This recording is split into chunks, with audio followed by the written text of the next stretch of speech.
Hey 12s, good afternoon from the KUOW newsroom. This is Seattle Now. The Seahawks win Super Bowl 60. They are bringing the Lombardi back to the Northwest, and the party begins at Levi Stadium and in Seattle, and it won't stop for days. Days, I tell ya. I saw those images from people on top of cars, and the parade's not even till Wednesday. I'm Paige Browning with a roundup of today's top stories. It's Victory Monday, February 9th.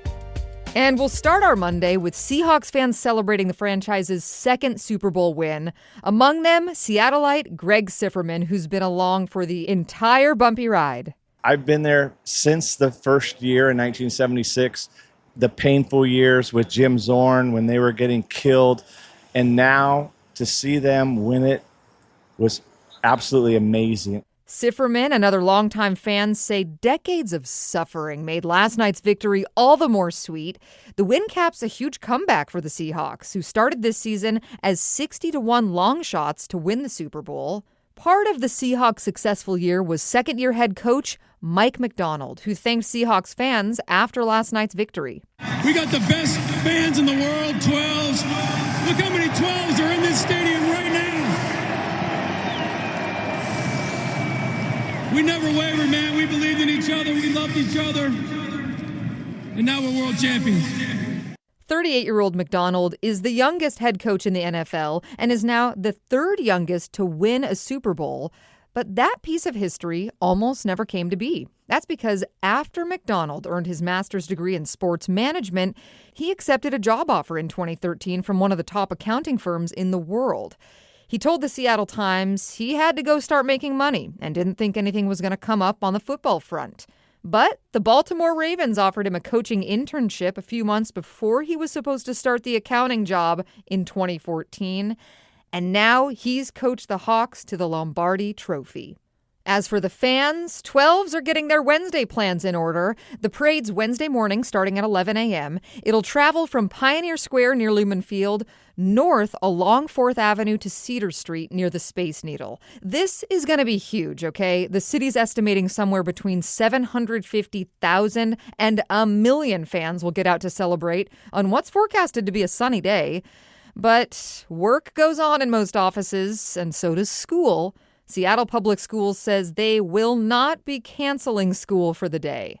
With the parade a couple days away, fans are eager to get some championship swag. Noelle Gasca reports from the Seahawks Pro Shop. Hi guys, if you're here for Super Bowl stuff, please wait in that line. Leftover green and blue confetti from victory celebrations floated into the Seahawks Pro Shop at Lumen Field Monday morning as devoted 12s waited in line. Outside the store, Joss Cameron showed off her new white and blue Super Bowl champions hat and t-shirt, the only in-store gear options for fans. I'm not a fan of the black and silver. It looks very Raiders-ish. So I did order a whole bunch of stuff off Fanatics. It'll be here in a couple weeks. No one thought the Seahawks would secure a Super Bowl win this year, Cameron said.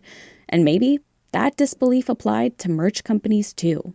Noelle Gasca, KUOW News.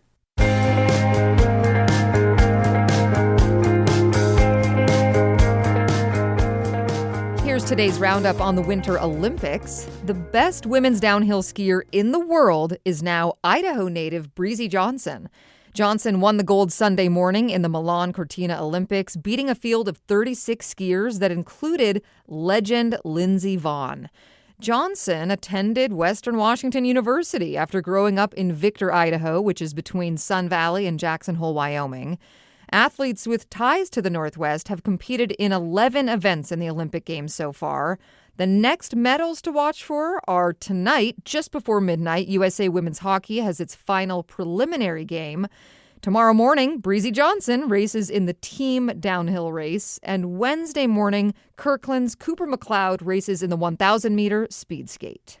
But it's not all sports, though it is a lot of that this week. The Washington legislature has a new week ahead, and a proposal to establish an income tax on millionaires has begun its journey through the state legislature.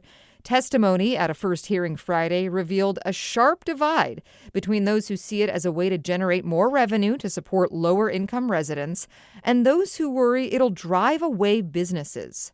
Olympia correspondent Sarah Mises-Tan reports. Supporters say the billions of dollars this tax could generate would help fund childcare, schools, and hospitals. Ryan Watt with the Economic Opportunity Institute says the state's 90-year-old tax structure is upside down. We ask the rich to pay the least. We ask the poor to pay the most. It is simply not fair. Opponents, like Michelle Willems of the Associated General Contractors, say a tax like this would hurt small businesses like contractors and builders. This bill is described as a tax on millionaires, but in reality, it's a tax on businesses organized as LLCs, partnerships, and S-corps. For pass-through entities such as construction, that revenue is actually working capital, not personal wealth. Governor Bob Ferguson has said he wants to see more of a break for lower-income households. He's in ongoing discussions with Democratic leadership on the bill. In Olympia, I'm Sarah Mises-Tan.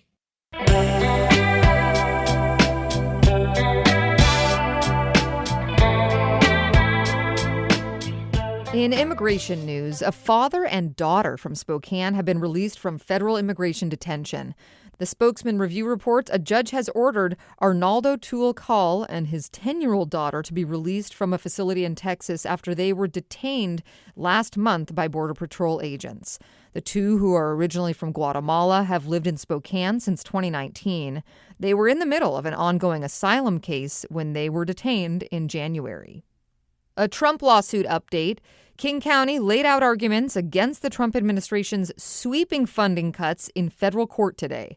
King County is leading over 70 other governments in a lawsuit challenging Trump's 2025 executive orders. Federal departments made or attempted to make cuts to housing, transit, and health care in jurisdictions that support DEI, LGBTQ rights, and immigrants.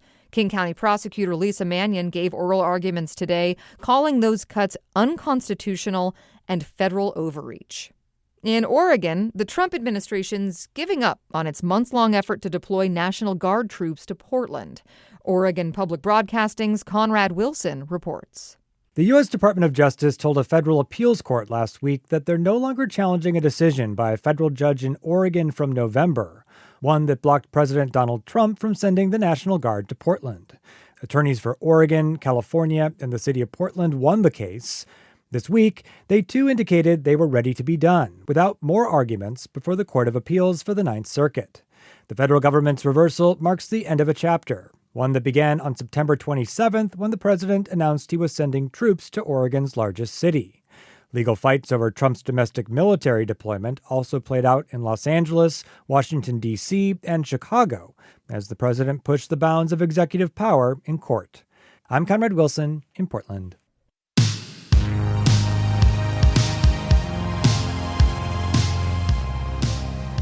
In business news, the operator of roughly 180 Eddie Bauer stores has officially filed for Chapter 11 bankruptcy protection. Eddie Bauer LLC is blaming declining sales and a litany of other industry headwinds. The bankruptcy filing marks the third time in a little over 2 decades for the storied brand that began as a Seattle fishing shop. In health news today, health insurance enrollment on healthcare.gov and state marketplaces dropped by about 1.4 million people this year. Northwest Public Broadcasting's Rachel Sun reports on how that's shaking out in Washington state. That drop in enrollment comes after legislation to extend enhanced premium tax credits failed to pass a Senate vote last year. Those tax credits previously reduced the cost of health insurance for millions of buyers. An analysis by the Kaiser Family Foundation looked at state-by-state projected increases for a 60-year-old who made just over $62,000 per year with a benchmark silver plan. In Washington, that person would see their monthly premium increase by 192%.